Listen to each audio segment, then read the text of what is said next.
നമസ്കാരം, ഞാൻ ലിയ. വിഷു മലയാളിയുടെ സ്വന്തം കാർഷികാഘോഷം. ഈ ചിപ്പിച്ചേച്ചി ഇല്ലാതെ പൊങ്കാല ഇല്ല എന്ന് പറയുന്ന പോലെയാണ് വിഷു ഇല്ലാതെ വിഷുവാഘോഷം ഇല്ല. ഈ മേടമാസ പുലരിയില് മലയാളിയുടെ ഒരു വിഷുക്കണി എന്ന് വെച്ചാൽ ഒരു ഓട്ടുരുളി നിറച്ച് ആപ്പിള്, ഓറഞ്ച്, മുന്തിരി, ചക്ക, മാങ്ങ, തേങ്ങ, കണിവെള്ളരി, കണിക്കൊന്ന, തൊട്ടടുത്തൊരു നിലവിളക്കും അതിൻ്റെ ഒത്ത നടുക്കൊരു ഉണ്ണി മുകുന്ദനും. അയ്യോ, ഈ ഉണ്ണിമുകുന്ദൻ ഉദ്ദേശിച്ചത് ഇതല്ല കേട്ടോ. ഈ മുകുന്ദൻ എന്ന് പറഞ്ഞാൽ കൃഷ്ണൻ, കണ്ണൻ എന്നൊക്കെയാണുള്ള അർത്ഥം. ആ ഒരു അർത്ഥത്തിലാണ് ഞാൻ ഉദ്ദേശിച്ചത്. ഈ വിഷുവും ഓണവും ഒക്കെ മലയാളിയുടെ ആണെങ്കിലും ഇത് അറിഞ്ഞൊന്ന് ആഘോഷിക്കണമെങ്കിൽ തമിഴ്നാട്ടുകാർ കനിയണം.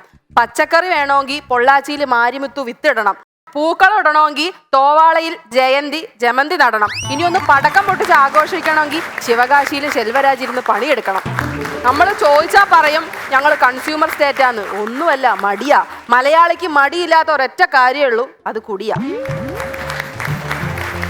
ഈ ഒരു അവസ്ഥ വെച്ച് നല്ല അടിപൊളി കൃഷിസ്ഥലമൊക്കെ കാണണമെങ്കിൽ സത്യനന്ദിക്കാടിന്റെ സിനിമ എടുത്ത് നോക്കേണ്ട അവസ്ഥയാ. ചീരയ്ക്ക് തടവെടുക്കുന്നു, പടവലങ്ങയ്ക്ക് വള്ളി കെട്ടുന്നു, കോവയ്ക്ക പറിക്കുന്നു. പക്ഷേ അതിന്റെ ലൊക്കേഷനും അങ്ങ് പൊള്ളാച്ചിയില. ഇതിനൊരു കാരണമുണ്ട്. തമിഴ്നാട്ടുകാർ മൊക്കിന് ചെടി നടും, നമ്മൾ മൊക്കിന് കൊടി നടും. ഈ ഒത്തൊരുമ പക്ഷെ ഭക്ഷണത്തിന്റെ കാര്യത്തിലൊന്നും ഇല്ല കേട്ടോ.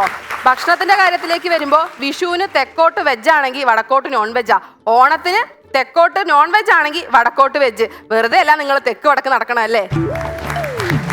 പക്ഷെ എന്തൊക്കെ പറഞ്ഞാലും മലയാളി പൊളിയാട്ടോ. കാരണം പ്രശ്നം എന്താണെന്നറിയാൻ പ്രശ്നം വെച്ച് നോക്കുന്ന പ്രശ്നക്കാർ വരെ നമുക്കുണ്ട്.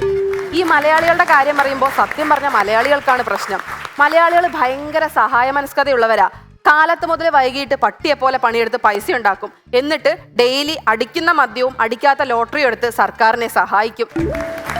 അതുപോലെ തന്നെ മലയാളികളെ പറ്റിക്കാൻ ഭയങ്കര എളുപ്പമാണ്. ഞങ്ങളുടെ നാട്ടിലൊരു ചേട്ടൻ കേരള ഫ്രൈഡ് ചിക്കൻ KFC എന്നും പറഞ്ഞിട്ട് ഒരു ഷോപ്പ് തുറന്നു. ഒരു പട്ടിക്കുഞ്ഞു പോലും തിരിഞ്ഞു നോക്കിയില്ല. കുറച്ച് ദിവസം കഴിഞ്ഞപ്പോൾ പുള്ളിക്കൊരു ഐഡിയ തോന്നി, KFCയുടെ ഫ്രണ്ടിൽ ഒരു നാടൻ എടുത്തിട്ടാലോ എന്ന്. നാടൻ KFC എന്ന് എഴുതി വെച്ചതും തൊട്ടടുത്ത ബിവറേജിലേക്കാളും ആളായി ഈ കടയിൽ. ഈ ഒരു ഐഡിയ ഞാനും പ്രയോഗിച്ചു. എൻ്റെ ടൗണിലുള്ള ഒരു ഹോട്ടലുണ്ട്, ബെസ്റ്റ് ഫുഡ്സ് എന്നാണ് പേര്. ഞാൻ അതിൻ്റെ പേര് ചെറുതായിട്ടൊന്ന് മാറ്റി വീട്ടിലെ ഊണ്. ഇപ്പം നല്ല തിരക്കുണ്ട്, നല്ല ആളുമുണ്ട്. ഈ മലയാളികൾ ഇതുപോലെ തന്നെ വേറൊരു പ്രശ്നമാണ്, സ്നേഹം പ്രകടിപ്പിക്കില്ല. ഒട്ടുമിക്ക മലയാളി ഭർത്താക്കന്മാരും ചാക്കോ മാഷിനെ പോലെയാ. കണക്ക് പഠിപ്പിക്കൂന്നല്ല, അവരുള്ളിലാണ് സ്നേഹം. നിങ്ങൾ കണ്ടിട്ടില്ലേ, ഭർത്താവ് ഫ്രണ്ടിൽ നടക്കും, ഭാര്യ ബാക്കിൽ നടക്കും, മക്കൾ നടുക്ക് നടക്കും. ഈ ഫ്രണ്ടിൽ നടക്കുന്ന ഭർത്താവിന്റെ മട്ടും ഭാവവും ഒക്കെ കണ്ടു കഴിഞ്ഞാൽ ആ പുറകിൽ വരുന്ന സ്ത്രീയുമായിട്ട് തനിക്ക് യാതൊരു ബന്ധമില്ലാന്ന് തോന്നും. പക്ഷെ മക്കളുടെ എണ്ണം കണ്ടാൽ അറിയാം അവർ തമ്മിൽ നല്ല ബയോളജി, നല്ല കെമിസ്ട്രി ഉണ്ടെന്ന്. എൻ്റെ ഭർത്താവും ഇങ്ങനെയാ. പുറത്തു പോയി കഴിഞ്ഞാൽ നാലാളുടെ മുന്നിൽ വെച്ച് അടുത്തിരിക്കില്ല, തോളത്ത് കൈയിടില്ല, കെട്ടിപ്പിടിക്കില്ല. പക്ഷേ ഒറ്റയ്ക്കാണെങ്കിൽ സൂക്ഷിച്ചു നോക്കണ്ട ഉണ്ണി, അപ്പോഴും ഒന്നുമില്ല. ചുരുക്കി പറഞ്ഞ ഈ മലയാളികൾ എന്ന് പറഞ്ഞാൽ മലയാളികളുടെ ജീവിതം KSRTC ബസ് പോലെയാ. ഏത് റൂട്ടിൽ കൂടെ ഓടിയാലും നഷ്ടം മാത്രമേ ഉള്ളൂ. ഈ KSRTCയോടുള്ള ഇഷ്ടം കൊണ്ടാണോ എന്നറിയില്ല, ഇവര് ഫ്ലൈറ്റിൽ കയറുമ്പോഴും ഈ KSRTC കയറുന്ന അതേ സ്വഭാവം മലയാളികൾക്ക്. ഭയങ്കര തിക്കും തിരക്കുക. ഇവരുടെ തിക്കും തിരക്കും കണ്ടു കഴിഞ്ഞാൽ തോന്നുന്നു ഓടിച്ചെന്ന് നമുക്ക് ഇഷ്ടമുള്ള വിൻഡോ സീറ്റിൽ ചെന്നിരിക്കാന്ന്. വെറുതെ വെറും ഷോ. ഈ ഫ്ലൈറ്റിന്റെ കാര്യം പറഞ്ഞപ്പോഴാട്ടാ, ഒരൊറ്റ ദുബായ് യാത്രയിലൂടെ ഏറ്റവും കൂടുതൽ പൈസ മുടക്കിയ ഒരാൾ ഞങ്ങളുടെ നാട്ടിലുണ്ട്, സുധാകരൻ ചേട്ടൻ. പുള്ളി ദുബായ്ക്ക് ഒരു ഫ്ലൈറ്റ് എടുത്ത് പോകുമ്പോൾ പെട്ടെന്ന് ഫ്ലൈറ്റ് ടേക്ക് ഓഫ് ആയതും പെട്ടെന്ന് ഒരു ഞെരുക്കവും ഒരു ഭയങ്കര ശബ്ദവും. അപ്പൊ തന്നെ പുള്ളി നെഞ്ചത്ത് കൈവച്ച് പറഞ്ഞു, എൻ്റെ ചിനക്കുത്തൂർ ഭഗവതി, ഞാൻ അടുത്ത വിഷു ഉത്സവം ഞാൻ തന്നെ നടത്തിക്കോളാന്ന്. ഫ്ലൈറ്റ് ലാൻഡ് ചെയ്ത് കഴിഞ്ഞപ്പോഴാണ് മനസ്സിലായത് അത് ഫ്ലൈറ്റിന്റെ ടയർ വന്നടിച്ചതിന്റെ സൗണ്ടാണ്. പിന്നെന്ത് പറയാനാ, 1.5 വർഷം ഗൾഫിൽ കടന്ന് പട്ടിപ്പണി എടുത്ത് 2 ആനയും 12 ശിങ്കാരിമേളവും ഉൾപ്പെടെയുള്ള ഉത്സവം ഗംഭീരമാക്കി ഒരു ഗൾഫിൽ പോക്കിന് 12 ലക്ഷം രൂപ ചെലവ് വന്നു. ഇതുപോലെ തന്നെയാണ് മലയാളികൾക്ക് വേറൊരു കുഴപ്പമുണ്ട്.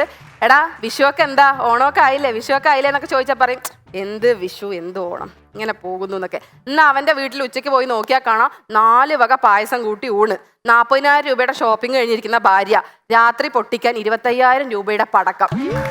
എന്നിട്ട് പറയാ എന്ത് വിഷു എന്നൊക്കെ. അല്ല, നമ്മളും ഇടയ്ക്ക് ഇങ്ങനെയാ. നമ്മളും ഈ ചെയറിലൊക്കെ ഇരിക്കുമ്പോൾ വെറുതെ ചിന്തിക്കാറില്ലേ, എന്ത് ജീവിതമോ, ചത്താ മതിയായിരുന്നു എന്നൊക്കെ. അപ്പൊ തന്നെ ചെയറൊന്ന് ഒടിഞ്ഞു കഴിഞ്ഞാൽ പറയും, ദൈവമേ ഇപ്പൊ ചത്തേനേന്ന്. ഇതാണ് മലയാളികൾ.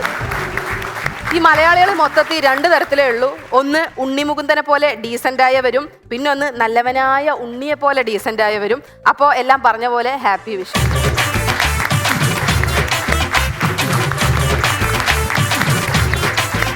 Once upon a time, once upon a time.